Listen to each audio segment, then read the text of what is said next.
I probably shouldn't be sharing this information in this particular video, but why not? I believe that you guys are going to use it for a good cause, and I believe that it's going to change a lot of your lives. I'm going to show you a very secret US30 strategy that I've never disclosed to the public in this video. There's really two types of trading. We have the technical side of trading, then we have the fundamental side of trading. I'm going to show you a fundamental trading strategy with US30 that does work on other Forex pairs and commodities, but I'm going to show you how to use it with US30 in this video. If you guys want to be mentored by me personally, make sure you guys reach out to me on Instagram to send me a quick message and let's see if you're a good fit. Also, if you guys could show some type of love, maybe like this video, drop a comment below if you find this video valuable, and hey, share this video with other people because this information is very useful. It's very practical. Anybody can use this. Without further ado, let's get into my computer.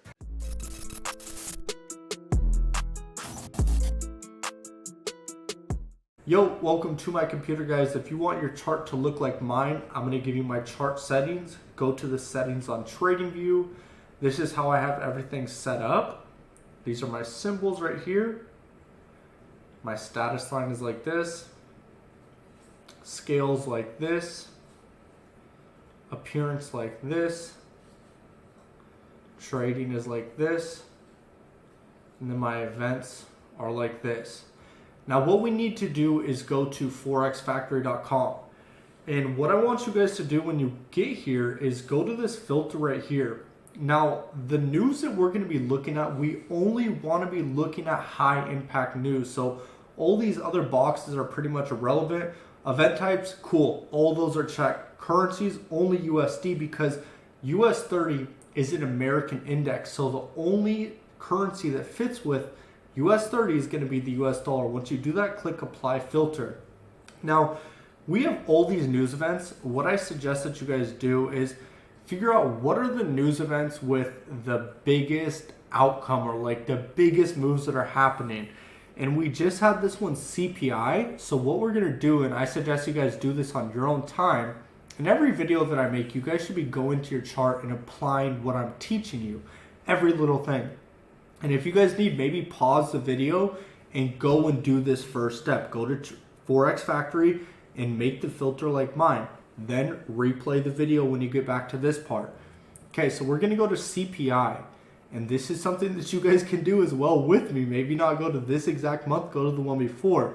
But we have this detail file right here. And this tells us the last time that we had news on this event. So we had it December 13th, November 10th, October 13th, September 13th, August 10th.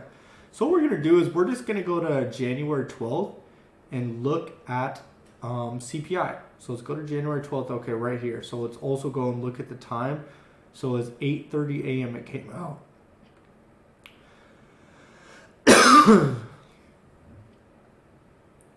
So it says the news was at 8:30. I think that this news actually came out at 5:30 if I'm correct, because we have this massive move right here. Now we can see that this market on the minute 15 time frame, this is what I'm looking at. When the news came out, it shot down 2,100 pips. So that's a whole lot of pips for me and you to catch.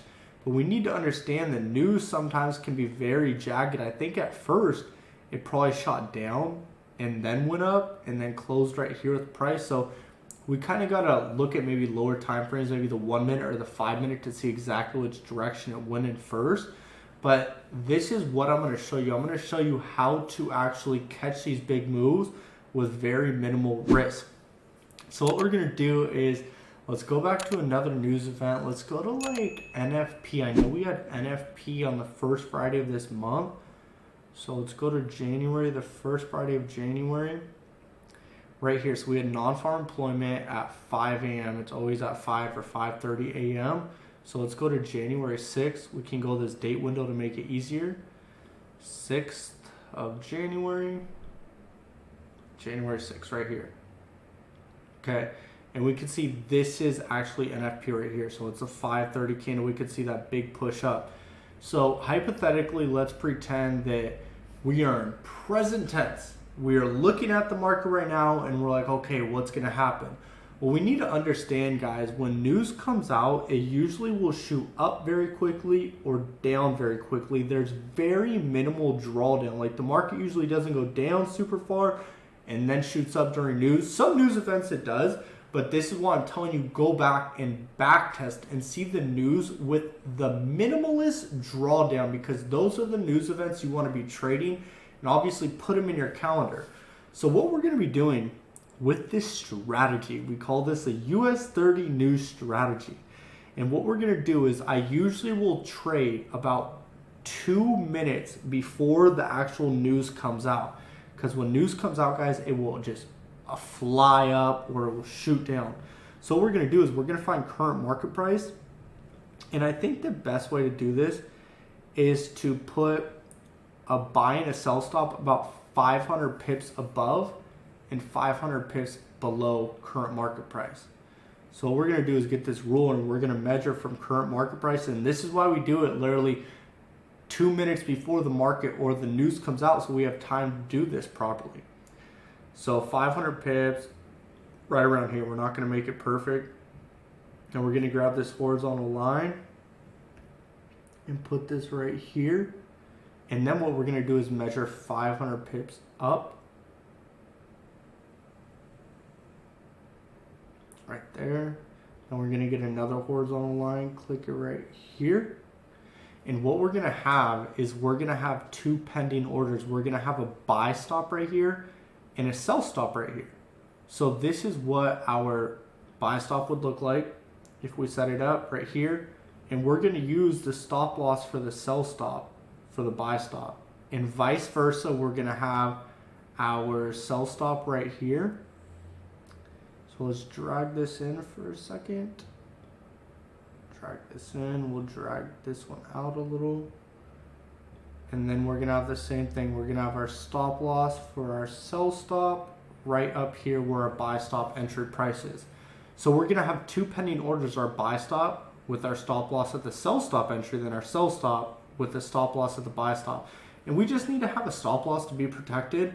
I usually don't trade news because there's something called slippage where the market will be moving at such a high rate of speed that it'll hit your stop loss, price will go past your stop loss, but it won't actually close the order. So I would suggest like manually be watching the markets as you're doing this. And then for our TP, usually I'll go for like 1,000 pips, 1,500 pips around there, maybe even 2,000 pips if we want. And we're going to have that in both directions. So let's get our stop loss or TP for our sell stop. 2,000 pips. So right here's our pip count. And then right here's our pip count. So what we're overall betting is that the market's going to either hit this buy stop and continue to go up, or it's going to hit our sell stop and continue to go down. So that's what we're doing here. So we're going to play it back. Obviously, we know what happens, but let's see like where the drawdown's at exactly for this trade and if it hit our TP. Okay, so news comes out, boom. We can see that the drawdown is very minimal. It did shoot down. If we zoom in on this, let's zoom in to look exactly how many pips it went down first. So we can see right here it went down.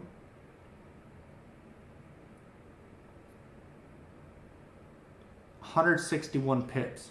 So it's good that we kind of have our buy stop and sell stop about 500 pips across, so we can really make sure price is going to go and hit it correctly.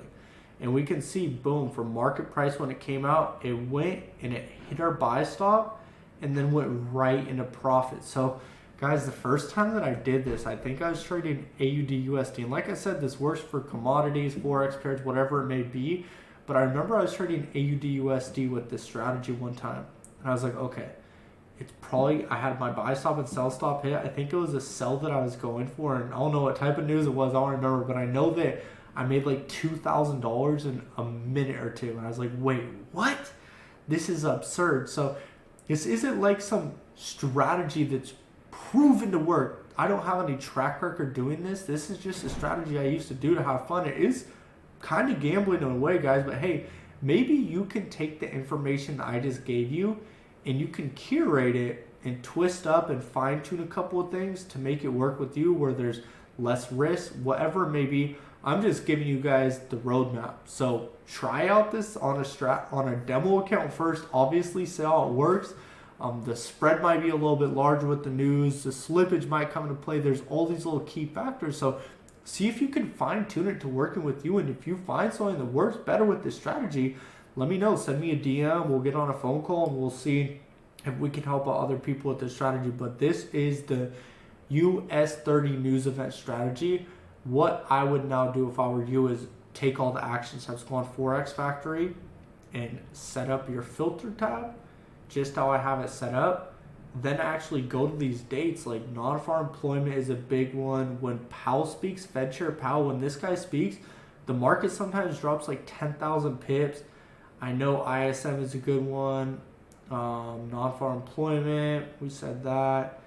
PPI I think is a good one too. CPI is a good one. FOMC. So go through and kind of look at these events, and if you're really about it, you would go through and get a notebook and write down like CPI for this month. It did 1,000 pips when it shot up after the news. The drawdown was 500 pips. Just get really smart with this, because you guys can't just go to the chart and be like, oh, well, it's gonna do this. Like, I already took a lot of notes and know everything I'm using for this strategy. So test it out. Let me know what you guys think. See you on the next video. Peace out.